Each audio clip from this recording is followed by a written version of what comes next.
But like, to your point, if you don't know your journey so far in your life, or why, or you don't know your reason for why you're applying to this job, like that's the problem.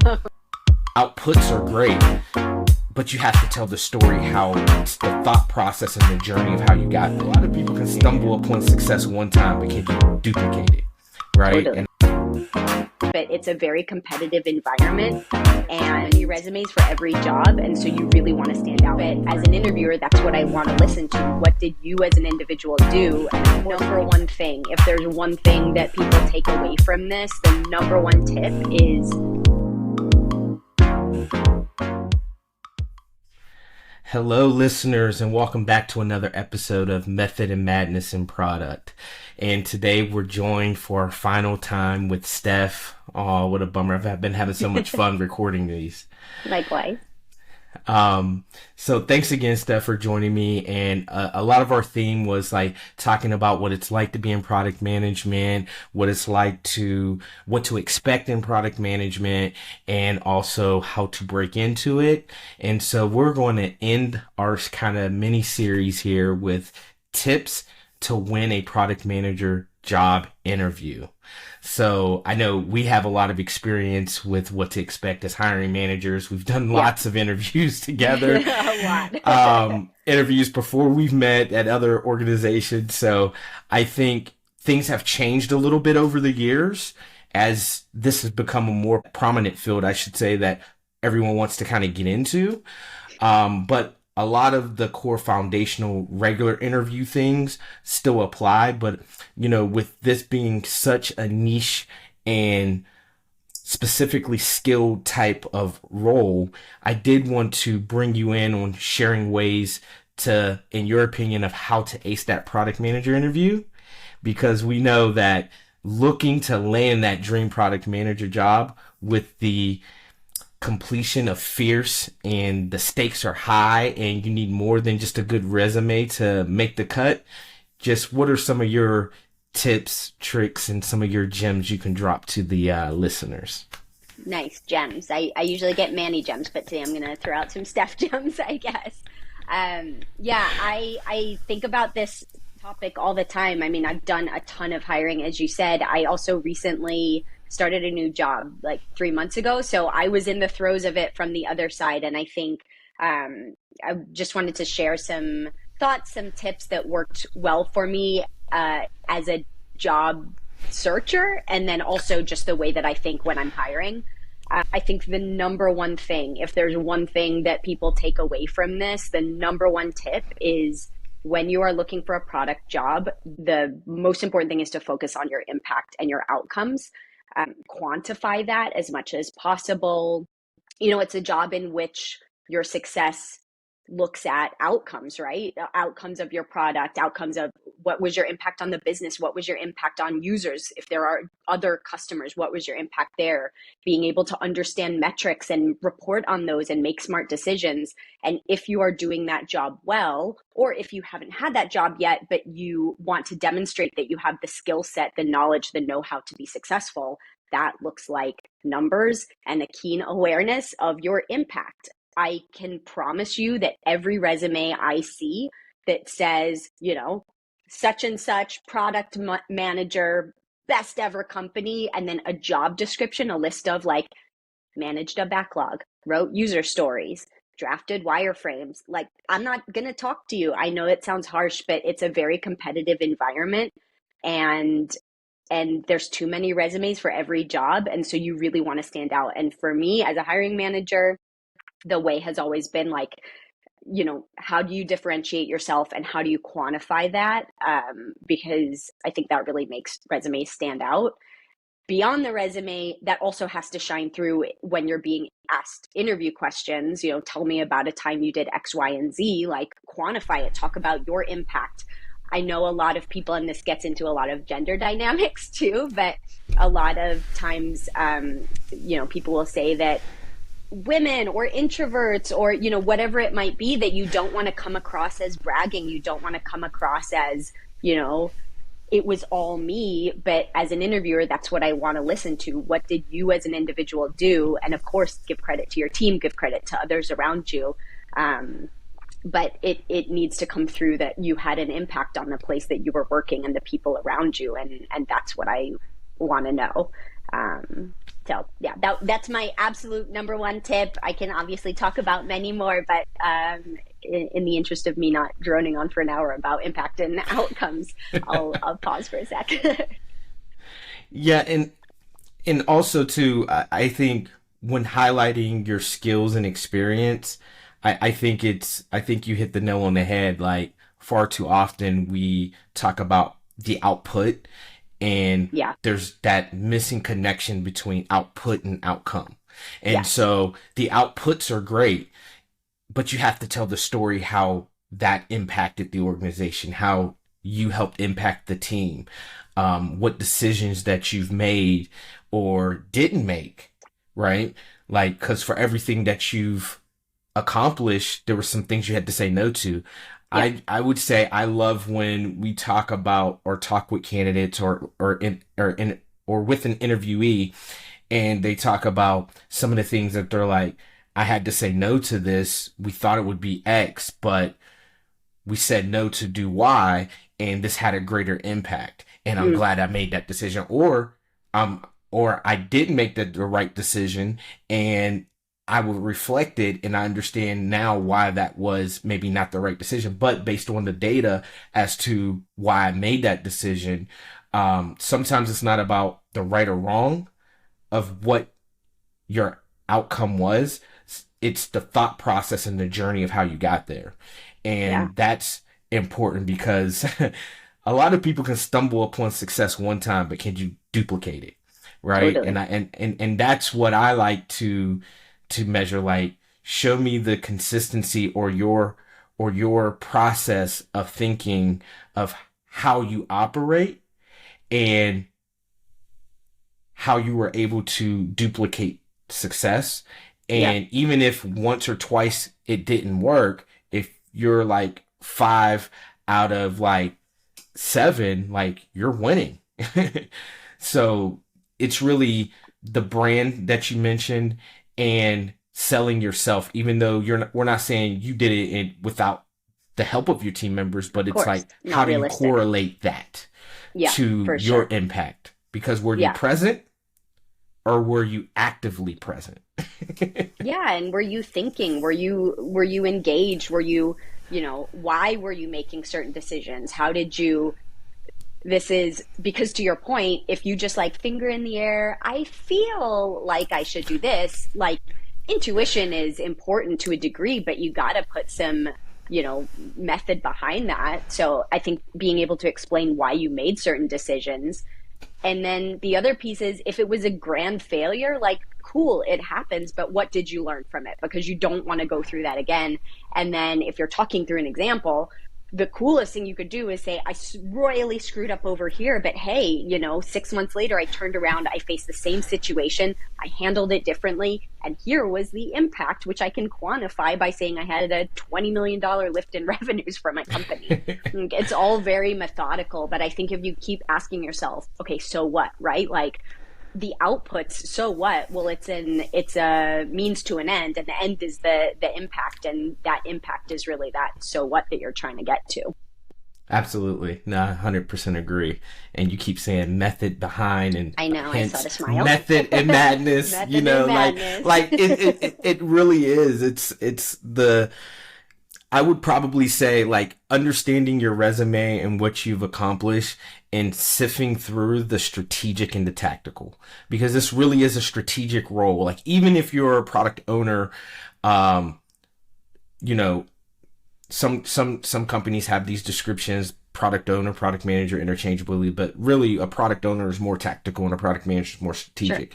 And so it's when you're getting into the product management, understanding and doing your research on the role. So understanding, like, do they want you to be more tactical or do they want you to be more strategic, but not presenting that it's only one or the other. There has to be a balance, and you have to understand for that particular role, for that particular organization. And if you don't know, it's okay in the interview to ask. Like, Of course. describe to me Yeah. what this role would be. Would you need me to come and make an immediate impact with how the team is running? Would you need me to take on, correcting or steering the ship in a different tactical manner? Or is this the tactical part is running really well, but the team is struggling with the strategic vision and understanding what to do next? And I Yeah. think those two interviews are going to go two different ways depending on what the organization needs. So you have to be able to, like with any job, you should be doing your research period on the organization, Yeah. on the role. You know, you gave me a couple tips before about like when you're searching, like see if you have any connections with that organization or if they're Yeah. close to the role, and ask them. Like that's part of doing that research and understanding like what is this company about? What is the product about? From that perspective, what is it that they think that they need, right? And when you understand what the problem is that they're trying to solve, because they're not hiring just to hire, they're hiring to solve a problem. Totally. So just like being a product manager, we got to understand like what is the problem that I'm going to solve by coming working for you? Is it strategic or tactical? And then I think And that'll sometimes, also like, position you. to that point, sometimes they don't know. Like, Mm-hmm. how cool if you're interviewing someone and you're like, here's the problem. And they say, yeah, I understand that. I did a bunch of research and I think maybe this is a problem that you haven't faced yet. And here's what I can do to help you solve it. I mean, that's whether you're a product owner or a product manager, you have to be able to think further forward, but also look in front Mm-hmm. of your nose. And so being able to demonstrate that you've thought critically about that, that you understand, how to do both, I think is super important. I also think it's really important, like a step of looking for a job is not only researching the company, but like doing a little bit of soul searching and understanding, Yeah. why am I looking for a job? What's missing in my current life or current, situation that means I'm looking elsewhere. I think you need to understand like, your reason there. What kind of job do you want? Be very honest with yourself about what are your strengths and weaknesses, your gaps. Like, I think the more that you can be honest with that and either close those gaps or figure out, okay, then what are some strengths that support me while I work through these, those things come out in interviews. And I think it's really important to have a very clear understanding of you and what you want. And also like, what are all the accomplishments you've had in your life to date that match up with the job? You kind of have to do this like matching exercise, and be clear on your stories and your wants. And if there's a job description and it raises red flags or questions, like ask those in the interview. It's a really good way to demonstrate that you've done a research, which is a really good way of demonstrating your interest in the company or the industry or whatever it might be. Yeah, and I agree. I think what you're touching on is really like showing your passion for the product, Yeah. right? Yeah. And like how creating these kind of products or creating solutions to problems is going to improve the product and meet the end user needs, whether it's internal or external, right? Yeah. And so like that passion has to be kind of there, and showing that you have a way of being able to demonstrate your creativity, vision, and commitment to the product or the organization goals or the company. Because maybe it's just your passion company. Like, oh, I've always wanted to work for Google. So like, just give me a broom and mop. I don't care. I just want to be here. I want to be in the room. Yeah. Like understanding that what it is that you want and why you're going to this particular interview with this particular company. I think it really just shows the passion and the thoughtfulness. Yeah. Like set yourself apart. Like give them Yeah. some crazy thing about their history that correlates with I love something, that. and you're just like, let's do it. Like right. Like I'm all in. So yeah, I love that, like having that passion.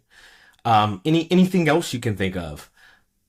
Yeah, I mean, I think like it's sort of, I'm thinking about this in terms of the journey, right? So it's like get your story straight, do the research, do your soul searching, whatever. And then I think what you need to do next is practice. It's always an awkward Mm-hmm. thing, but like I think you get, if your school or I don't know, your friends, if you have the opportunity, just ask people. You can research all the questions that are going to be asked of you up the wazoo. There's frameworks. There's just like, have someone ask you, why do you want to work for Google? And you tell them your answer, and like they give you feedback on it. It's the best way to say you're coming across as really robotic. I didn't believe that answer. Like, that's awesome. Right. Maybe you can add this. This is something you could think about.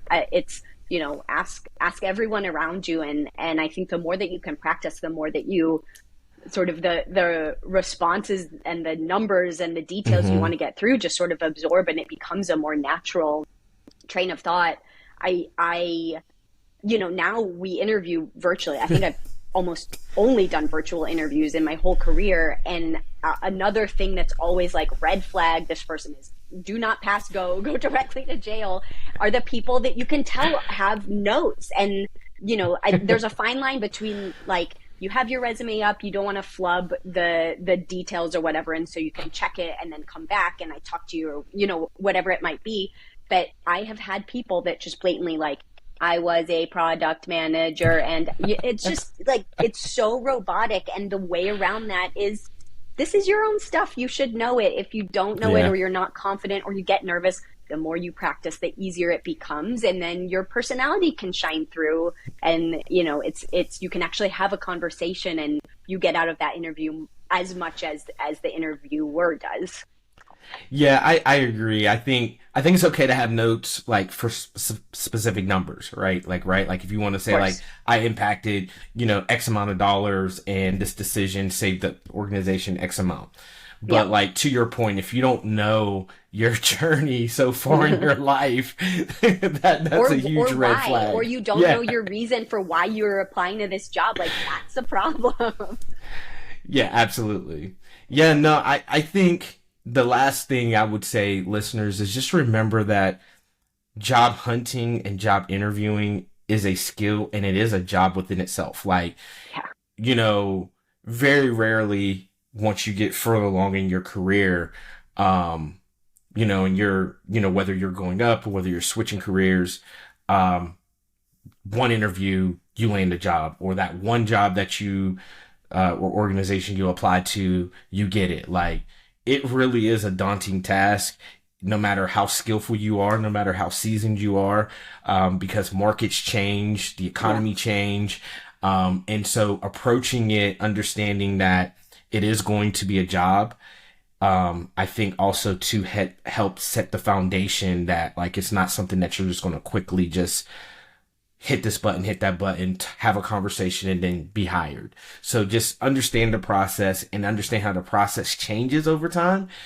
I would probably say the hiring process changes almost as quickly as the tech, especially in the tech industry, almost as Yeah. quickly as the technology changes, because skills are always changing.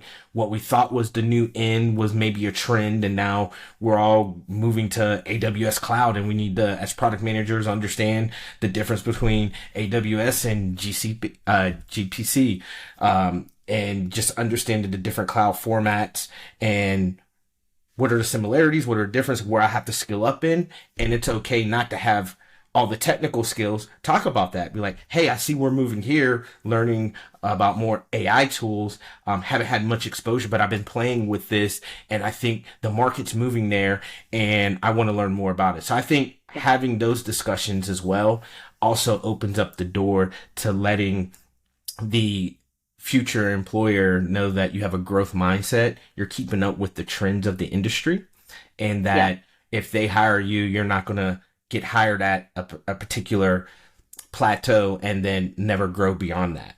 So I think I would probably say that would be the last thing that I would add. It's just making sure that you're staying up with where the market's going, and continuing to upskill yourself. Yeah, I really love that. And any opportunity to demonstrate a growth mindset, whether that's like I research trends, I'm passionate about this industry, like we're moving in this direction. Here's what I've been doing to learn. It's just it really shows a lot about your character, and that's a huge need for a product, is that growth mindset. So demonstrate those sorts of things for sure. Can I add one more thing? You had said Absolutely. something which like triggered something in my head. Is like there's all of this, it feels very like methodical and robotic, but there's such a human side of interviewing that we often forget about. I think you had said it earlier about the whole networking thing and how the job market right now is tough, and just submitting applications, like in my own experience, it didn't work. For every job I saw on LinkedIn, you're like 600 applicants within the first hour. The way that I got my job, the way that I've gotten almost every single job, is like get out there and network, send out cold emails, pick up the phone, like set up coffee chats, whatever it might be. There's a very humanistic side to all of this, which is like, you want to work with me because culturally we fit. I will help you solve your problems. We're going to have a great time doing it. Like, we spend a lot of time together as coworkers Yes. or as direct reports, whatever it might be. And so you want to, try and appeal to that side. And sometimes those little pieces of effort, like reaching out and saying, I'm really Mhm. excited, can we have a chat? Like, those things help. I think on the other side of that, once you've gotten the interview and you've nailed it and all of that, and you say, okay, what are the next steps? And they tell you, I'm going to let you know within a week what's going to happen.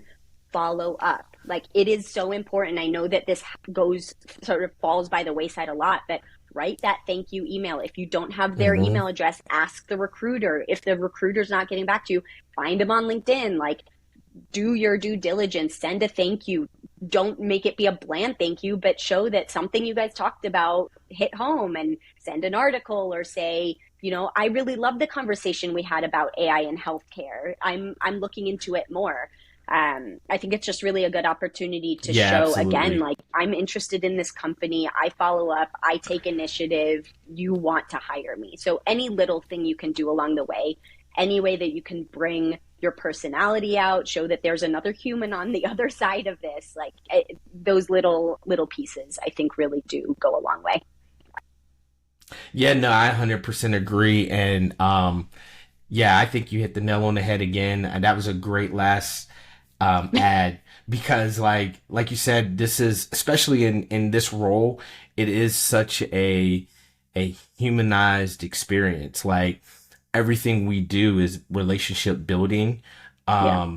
And so starting off on the right foot with building a foundation of that relationship just goes a long way, and get them excited for being happy to work with you. Like, oh my goodness, like, she'll be amazing to work with, or he'll be amazing to work with, because of those little things that you've done along the journey to follow up and sending the thank you emails and just showing your excitement and true interest. And this isn't just another interview of the 300 interviews that you've taken. So I think that was a great addition. So listeners, what do you think? Have you used some of these? Are you going to use some of these? Definitely drop a comment, let us know. And I appreciate you guys joining myself and Steph. And I'm so sad this is going to be our last one for this little series. No, but this has Last been for really fun. now. For For now. now. more But more to come. more to come.